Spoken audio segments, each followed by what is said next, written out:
Hi, Mage fans. This is Terry Robinson with Mage the Podcast.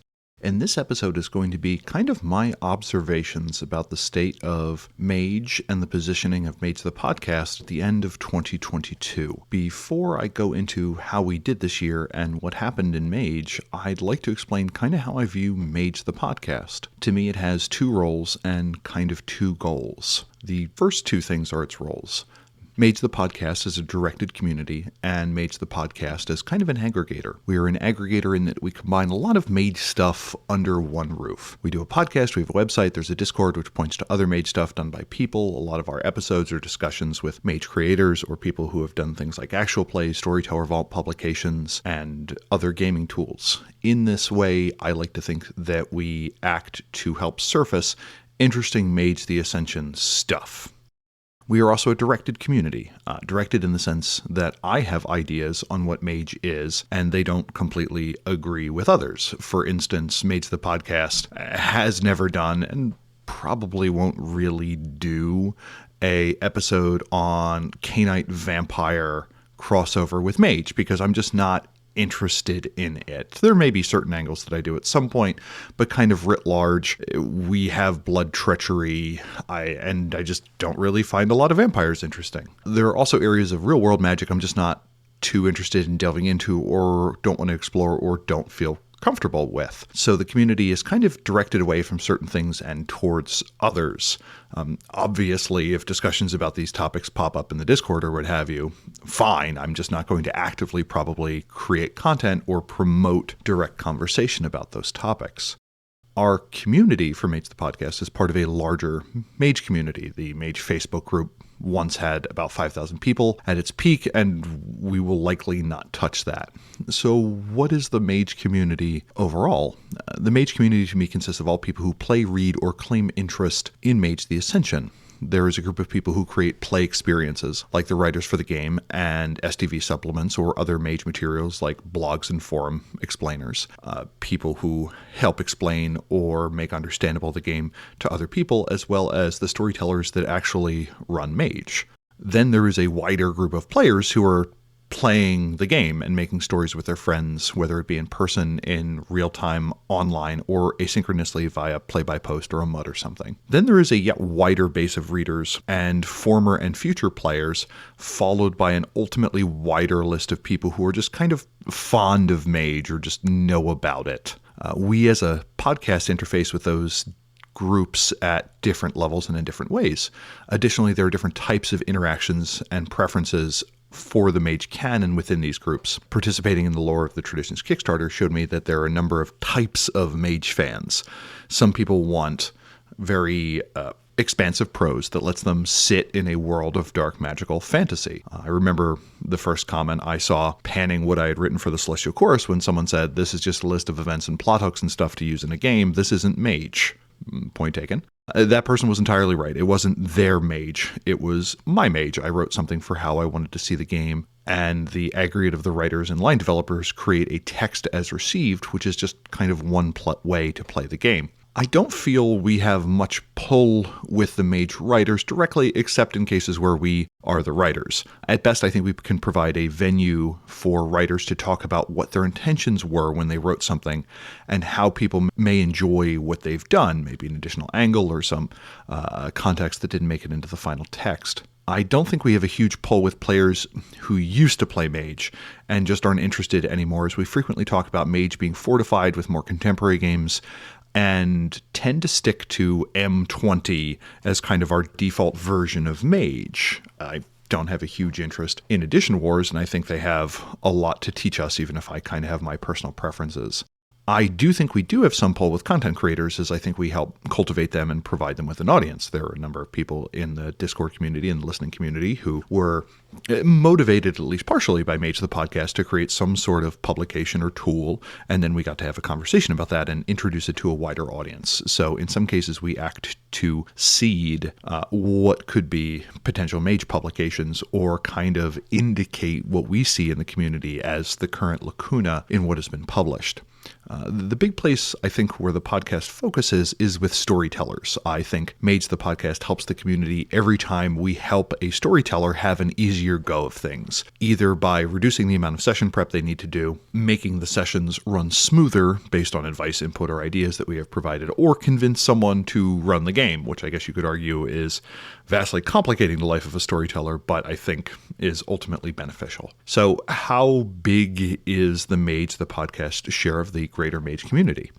In an average week, we have something like 1,300 unique listeners. And let's say that represents 1,500 total unique listeners is not every person listens to every episode. It may be closer to 2,000, who knows. The M20 Kickstarter had about 4,000 backers. Technocracy Reloaded had about 2,400, and Lore of the Traditions had about 1,750. If we assume a quarter to a tenth of active players backed Lore of the Traditions, that means we're looking at an active player base of 7,000 to 17,000 players, which isn't bad, but isn't huge. 1,300 listeners suggest we have a quarter to a twelfth of that audience. Of course, this isn't a fraction of all Mage fans, but a fraction of a certain type of more likely to be active Mage fans who are still buying media. Even so, this means that we have a pretty direct microphone as a podcast to one of the largest single groups of Mage fans next to the audience that comes out of people reading the books or text directly. We have been entrusted with the attention of a non-trivial slice of the Mage fandom, and we are going to try and do right by it. Over its time as a game, Mage has had many other organizations that held significant mindshare,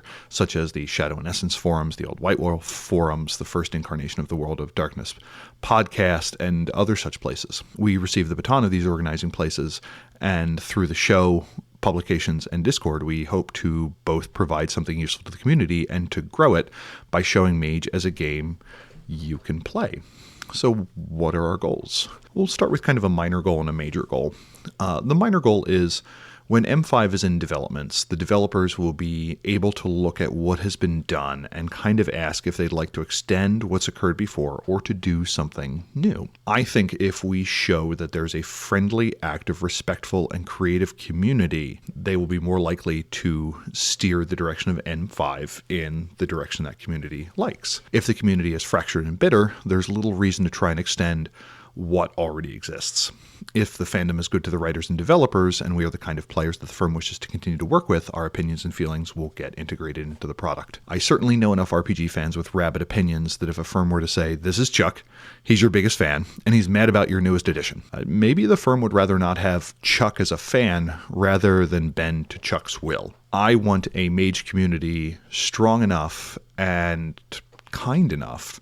The Paradox says, we want to partner with these people to make a game that both fits with our new vision of the World of Darkness and what they've enjoyed all along. I don't know if this is possible, but I like to think it is. So if we can provide a locus of good ideas and good people who are willing to spend money, we can help make M5 at least a little bit closer to what we want it to be. I am not saying that this would be an active process where Justin Achille would pop into the Discord and ask this and this, or talk to some of us, but merely see that there is a locus of thriving active play centered around a notion of what Mage is that could be integrated into the new World of Darkness, as opposed to taking it in some completely different direction.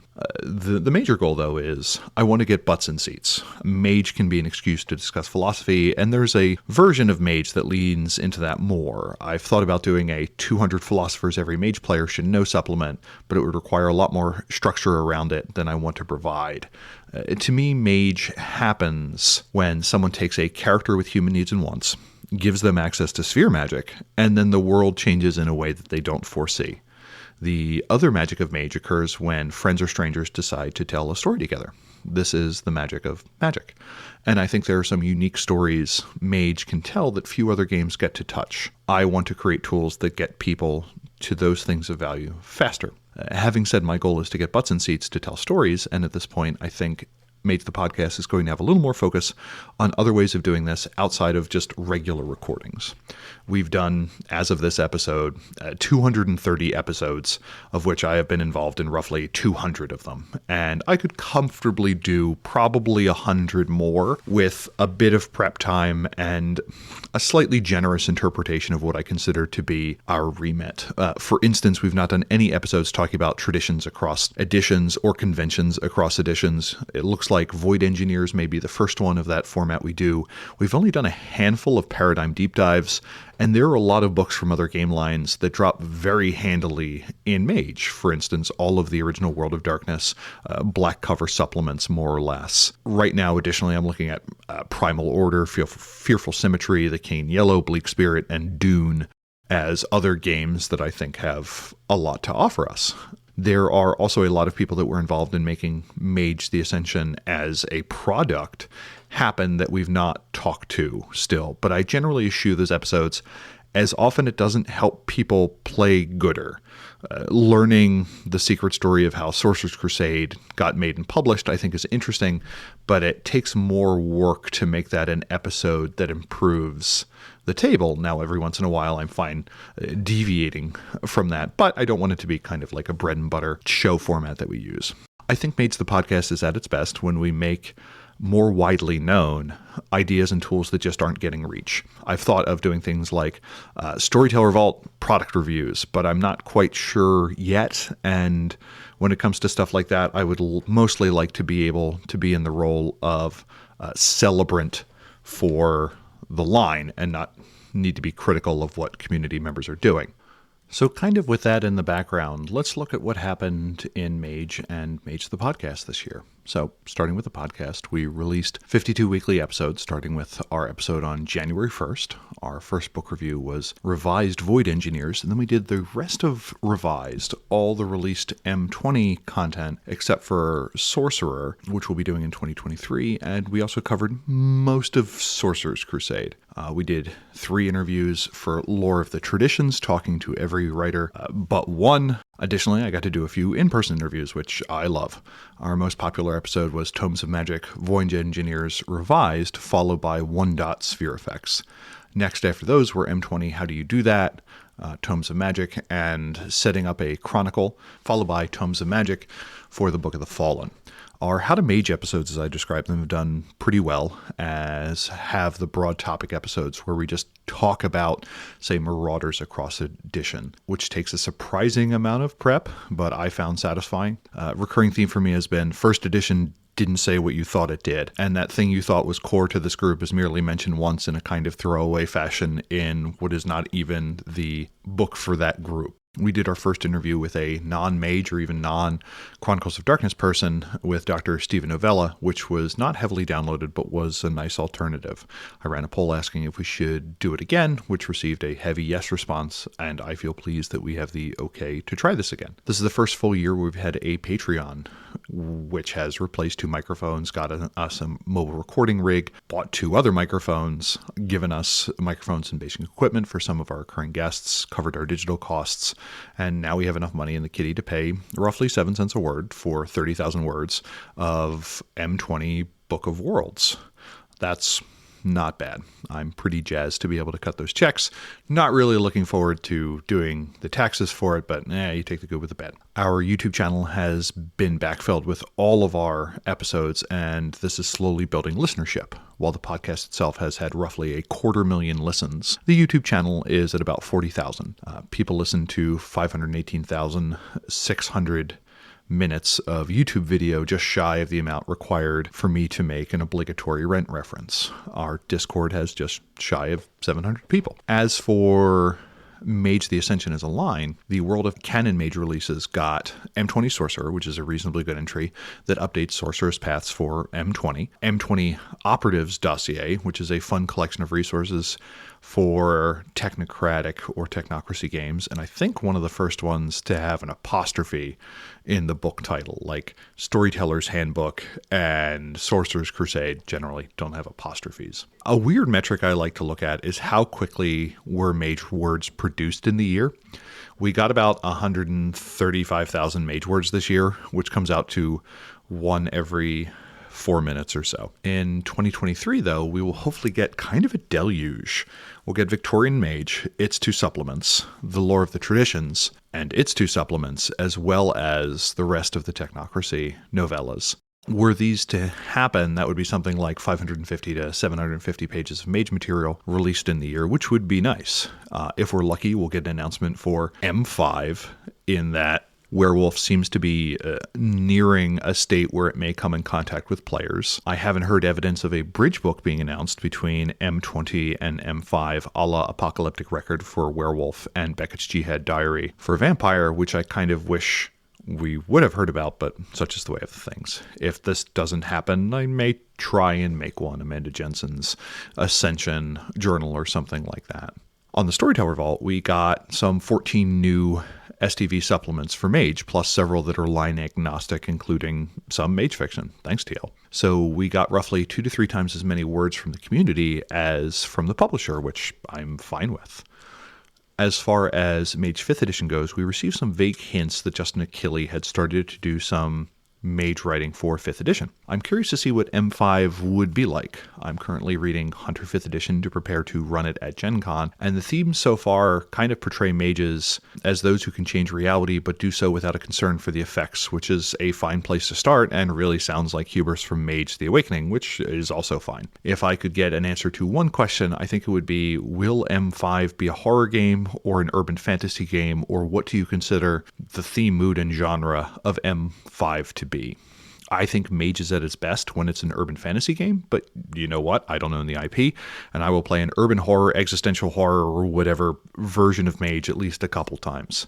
As a team, some projects we'll probably get to in 2023. But before we talk about that, let me outline how I pick projects. And these are some of the things I consider. Do our fans expect it? We put out an episode every Saturday because that's kind of what the tacit agreement is. We are going to change that to every other week, so we shared that change. If we're going to make any other fundamental changes, we should share it and get buy-in. Does it further the focus of getting butts in seats? And if not, is it highly satisfying or simple? Some supplements are deeply pleasing to do. My work on a mega domain has proven to be much more engrossing than I thought it would be. Likewise, things like quick references are pretty useful. Do I think our executive producers will back it? Our EPs frequently help me pick between topics, and I often ask if a particular activity is a good use of time. They're putting their money down as a vote for what we do, and I'm going to listen to that. It is not tyrannical or total control, but it is certainly something that informs how I spend my time. Is it time-consuming? There are a lot of projects that I thought would be fun, but I just couldn't justify the cycles on it. So, for instance, I had an idea of doing a fake documentary about someone trying to speed run Mage the Ascension. But that would have been pretty time-consuming, regardless of how funny I thought it would have been. I've also had the same thought about doing kind of more videos sometime, but right now audio is still kind of more efficient based on the reach. But again, that may change. Are we well placed to do it? For instance, I've thought about doing some compendium titles for the Storyteller Vault, like every Umbral location, but almost anyone could do that. The project of redesigning one-shots I feel I'm somewhat well positioned to do, as I've run dozens of Mage one-shots. Likewise, I think an M20 missing manual on how to storytell is something Mage the Podcast is well positioned to do, as we have a pretty deep bench of storytellers who are good at helping other storytellers storytell. So the proper projects. Mage the Podcast has been working with the Dice Foundry to produce nice, shiny, pointy resin Mage dice. It has been an ordeal to get a good color, as it's hard to get a purple that doesn't look light but is still translucent, and we should see those sometime in 2023. M30 is going to be our Mage commemorative work, and that is slowly taking form. I will be attempting to reach out to literally every person who helped produce a canon Mage title that I can get contact information for to see if they would like to in some way participate. And we'll be commissioning the M20 Book of Worlds, that's just a tentative title, which is a book updating mostly the High Umbra, but at least reviewing all of the Umbra for the 20th anniversary edition of Mage. And I'm excited to see that assembled. That project is going to be a combination of Mage the Podcast folks, writers that we have commissioned, and some community submissions to create a ultimate text that I think we're going to be proud of. My stretch project is probably going to be rethinking one-shots, and some of the things I'm chewing on is kind of a card draw form of character creation, where instead of doing 7-5-3 in the normal attributes, you would put out, say, 3 times as many cards as they are players, and the players would then take turns drafting them to get what they want. The player would draft a card that says, I'm suspiciously strong, giving them strength 4, stamina 3, dexterity 2, and then maybe they get quick wit with a little book learning. Next, giving them intelligence 2, wits 3, perception 3, and so on. You would add and remove cards from the draft pile based on the number of players, so it came out to be a little bit balanced. This would also have the benefit of automatically scaling the encounter, because if you have more players and kind of the same number of good cards, then each character is going to be a little bit weaker, which is going to balance the overall thing if that's something a table cares about. The next round would cover backgrounds and abilities, and I may pick I know how to get around a city, which gives me Drive 3, Subterfuge 2, and a 1-point talisman in the form of a car with 2 points of arcane. Spheres would be tied to kind of magical ability. So maybe you grab the card that says, I make things go boom, which gives you Prime 2 and Forces 3. If 2 cards overlap, you take the better of the 2 traits. And you put out a certain number of cards based on the number of players, and that kind of helps you determine the power level of it. And players get to essentially make their character without having to sit down with a blank sheet and do it from first principles. Maybe you transfer to a character sheet at a convention table, but normally it's kind of hard to do full character creation and also have an adventure occur in the same 4-hour block. I am thinking of doing something similar in terms of paradigm elements, but I'm not entirely sure. Maybe you also then draft or choose your character's motivation from a number of cards of, I wish to see the death of the Shadow Mind out of vengeance, while someone else grabs, I wish to see the death of the Shadow Mind to show my prowess, or something like that. The Shadow Mind being a name for a sample antagonist. You would then have a stack of cards describing locations, events, characters, and motivations, and that's kind of setting and plot, and a game should hopefully fall out the other end, or at least long enough to fill a convention slot. This is an attempt to address the fact that pre-gens, I think, in Mage are unusually difficult to cover the full breadth of characters that can exist. I feel that Mage characters tend to have a couple extra degrees of freedom, and that makes it hard to get all of them. And hopefully this could aid in that. And I think it would be very satisfying having the physical artifact of a number of cards at a table laid out in front of you representing your character as well as the game that is actually occurring. I kind of focus on the convention experience because for me, it's a good opportunity to just introduce people to Mage. Generally, if someone's at a convention, they are already inclined towards trying a new game, and I would like to provide that opportunity, and maybe it becomes something they get to take home, especially if they can see the process by which an adventure is generated, and they can go, I can do that. In the same way that a lot of people may not necessarily enjoy most traditional role-playing games, but if they see the setup for something like the second edition of Fiasco, which is entirely set up using a specialized deck of cards, again, they may go to themselves, I think I can do that. Coupled with highlighting some of the interesting and quirky bits of Mage the Ascension, I think that becomes a rapid-fire way to potentially expand the fan base in a way that organic growth through friend of a friend would not be able to achieve. Additionally, I think it may also answer the question of how do we do a Mage story in 2 hours if all of your rotes are on cards and all of your character has been drafted. I feel like you can get into the action right quick. Personally, I have a number of STV projects, and I realized I have about 100,000 words written up in some form or another for these. Probably the 2 most well-developed ones are On the Shore of Dreams, which is a book on an 8-point domain, which inadvertently also involved rewriting a lot of the Maya, the Dream Zone, and I'm pretty pleased with that. I'm at the point where I have a lot of words and they don't all agree with each other, and that can be a very frustrating place to be. The other one that is probably most done is a book on a technomantic craft named Every Workshop a Shrine, on a craft that builds electromechanical bodies for spirits, so that gods and spirits who lost the ability to visit their people or could only do so through great sacrifice of the visited would be able to do so again. The important part here is it would be a technomantic approach. Another one that I have a few thousand words down on is Charisma and Community, a Paradigms Explored book on primal community about essentially an atheist chorister who is just trying to make it work. I also have a short piece on a kind of a downtime or free time mechanic that lets you build backgrounds, another piece on Collateral, an alternative method for keeping track of paradox, and a book on alternatives to kind of Ascension and Archmastery as a way of sidestepping mortality, which would allow a mage to become the embodiment of a place, join a number court, become a god form, and so on. It also includes a little system on how to work with ultra-powerful mages, which is entirely cribbed from Aberrant. I also have 3 short fiction pieces, what I'm not sure what to do with yet. One lacks the crucial feature of most fiction, which is having a plot. Almost more important than what we will do in 2023 is probably what we won't. I will likely not produce a complete Mage system reference document. A system reference document, or an SRD, is a document that simply outlines all the systems used in the game with very little setting information. I have most of this for the non-magic stuff, which is, I think, a surprisingly large amount. For instance, maneuvers hold a large amount of combat complexity, and I think are kind of invoked at many tables without knowing. I don't know many people who play with the combat difficulties being one higher per opposing participant, as that would immediately make everything like difficulty 9 in a 5-on-5 gunfight. To do so for everything else is going to prove remarkably tedious.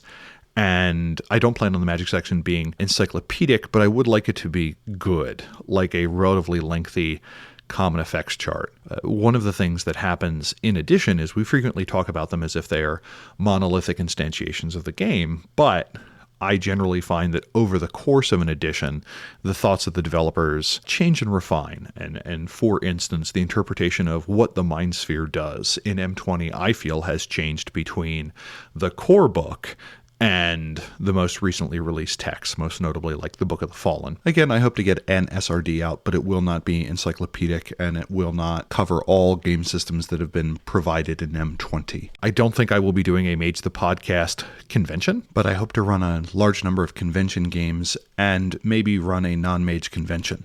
I ran Triacon with Chaz and Josh in 2021, and I think it went pretty well. A fair number of Mage the Podcast community members provided games or played, and that was pretty great. With only a moderate amount of work, we did generate 640 player hours of gaming, which to me is pretty good for a little convention. I thought of what it would take to do this in person, and at most I'd probably want to do something like rent a room at PAX Unplugged or something to run games. TriAtCon, if it happens, will likely be in the fall of 2023. I've also kind of decided not to do a big book of paradigms and practices. I roughly outlined another 5 paradigms explored book, one on weird science, one on memetics, one on Gnosticism, one on primal community, and one on esoteric religion, but I just don't think I have the time to do the research to do them justice. I do think it would be amazing if the community came up with maybe 10 overall and we were able to put together a nice bundle for people. Another thing that may not happen is an actual play for storytellers. I want to find a way to do an actual play focused on storytelling where each episode would kind of have 2 parts, a what happened and why. I think I know what the parts would need to be, but I'm not sure how to arrange them. For instance, the characters meet an NPC, and I'd want to explain the thoughts that went into each choice about that NPC and what my options were as a storyteller, as well as why I chose a particular ruling. I would kind of want to do this in person, just because I think there's an energy to that captures better and it makes doing side conversations easier. It would also hew to M20 for table rules, but would use other games for what I'd refer to as back-end technology. For instance, using Invisible Sun, Take a Drink as kind of a template for Chantry creation, or Ars Magica, or Blades in the Dark. This is probably the thing I won't do that I most wish I could do after an encyclopedic Mage SRD. Another thing that may not happen, Mage videos. I would really like to get some video content out, but I'm not sure I'll make it this year. I'm now leaning towards YouTube Shorts, but I'm not sure. I'm not really sure what like the minimum quality standard is and where I would want that to be, because it's one of those things where if I'm going to cover a topic, I want to do it well. I'm not sure if I would get there quickly enough with a new medium. Also, there's a lot of STV projects that I probably won't get around to. This is a interesting one because I realized if someone were to say, you have 30 days to live, I'd probably spend a fair amount of it in a writing frenzy. One to finish a bunch of actuarial articles that I also have to do, and another on Mage stuff, probably after writing up something on the oddity of being told you have 30 days to live. So for me, that's kind of where things stand with Mage and Mage the Podcast on the cusp of 2023. We are now 25 years since the fall of Dewizatep and the great crash of the digital web. We each have a finite number of turns in a year, so I hope you're able to make yours count. I hope you choose to play a game, to run a game, to write a thing, or in another way, choose to go change your reality. If you have a Mage resolution for this year, send us an email, drop us a line in Discord, or give us a feedback note on Spotify. This has been Mage the Podcast, where we totally spend New Year's Eve with you. If you had just told us a little bit sooner, I'm sorry, we already made plans. This episode is made possible by Oracle Sean Gallagher, Oracle of the Minor Sphere of Charcuterie, Oracle Benjamin Bandelow, Oracle of the Minor Sphere of Pressure-Sensitive Tape, Oracle Buck Gregory, Oracle of the Minor Sphere of Glass Harmonicas, Oracle Christopher Phillips, Oracle of the Minor Sphere of Non-Alcoholic Mouth Rinse, Oracle Josh Hillerup, Oracle of the Minor Sphere of Silly Putty, Oracle Neil Patterson, Oracle of the Minor Sphere of Circus Peanuts, Oracle J. Widener, Oracle of the Minor Sphere of Busy Signals, Oracle McHale, Oracle of the Minor Sphere of the Lindy Hop, and Oracle the Crew of Erebus, Oracle of the Minor Sphere of Jazz Hands. Additionally, I'd like to thank our other executive producers, Archmaster Andrew Andelstein, Archmaster Brad LeBlue, Archmaster Dan Svensson, Archmaster Derek Sensick, Archmaster Morgan Aran, Archmaster Patrick McNamara, Alex, Alexia, Anders S., Anon, Badurfi, Berto, Blaze Hibbert, Blake Ryan, Boogers, Brandon, Bryce Perry, Chris B., Daniel Cuppin, Daniel Scribner, David Roy, Dennis Osborne, Eli Levenger, Fraggle Rock, George Lara, Guy Conan Stewart, Eobul, Jason Kennedy, Jason Vines, Jason W. Briggs, Jay Gatsby, Jeff Brin, John Magnuson, Julian Andes, Lulz and Stuff, Joshua Heath, Kathleen Halperin, Chris Kinner, Leslie Weatherstone, Matthew Proyle, Michael Creedle, Michael Parker, Nathan Weaver, Nibero, Nikita Klaymanov, Oliver Schindler, Patrick Mulder, Puka G, Rachel Grace, Ralph Scheinheimer, Ricardo, Richard Bat Brewster, Robart the Robot, Ryan Stray, Rob H., Ryan Kendi, Samuel Tobin, Stephen Carton, Thrice Great, William Connolly, William Martin, and Zach Rules. Just a note, on our Tomes of Magic episodes, I try and do that in one continuous run without needing to edit it, so that's one of the few cases where I will flub something and not edit it out. It is my personal challenge when I do those episodes with Adam. Our EP shout out this week is to David Roy. When I Googled the last name, I found Roy Design, which is a Philadelphia firm that appears to be one person and some associates that offers interior design services. Interesting, their owner's entire CV is in all caps, which makes it look like they're screaming at you, and all the maps they have on their webpage are black and white, making it impossible to make sense of. The whole thing felt populated with stock photos, even though I had been to half the locations depicted, which just kind of branched off into this ever-widening spiral of possibly non-existent firms that seem to exist only in perfectly lit stock photos. I think it may be a technocracy front or a marauder sanity sink. Either way, David, thank you for your support. If you'd rather listen on YouTube, search Mage the Podcast on YouTube to find our full library there. If you super liked this episode or super didn't, drop us a line at magethepodcast@gmail.com or at magethepodcast on Twitter. We have a Hop-in Discord community at discord.me/magethepodcast. If you like us, please give us a review on the platform of your choosing or tell a friend about us. Also go to magethepodcast.com for show notes and all of our previous shows. Now go change reality. Bye.